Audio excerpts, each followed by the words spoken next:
Questa edizione abbia, come dire, dato un tono migliore rispetto alle precedenti, con prospettive di crescita per questa manifestazione.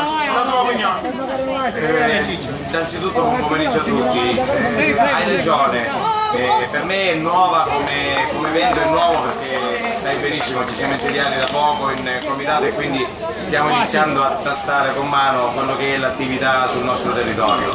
Anche questa manifestazione si inserisce tranquillamente fra tutte le manifestazioni che fino adesso abbiamo supportato come comitato provinciale e mi auguro che l'assistenza che abbiamo fornito come comitato e la disponibilità degli organizzatori a realizzare un evento che sia in regola e conforme a quello che sono le normative federali sicuramente non può che avere dei seguiti positivi. Io mi auguro che sia Salvo Spinella che comunque tutto il loro staff continuino in questo lavoro anche per promuovere in questi periodi soprattutto queste gare podistiche qui su questo versante che devo dire è molto turistico, soprattutto appunto in questa parte della stagione. Va bene, ti ringrazio Davide, cercheremo di fare sempre delle manifestazioni all'altezza e credo che con l'aiuto della federazione e un po' delle società locali potremo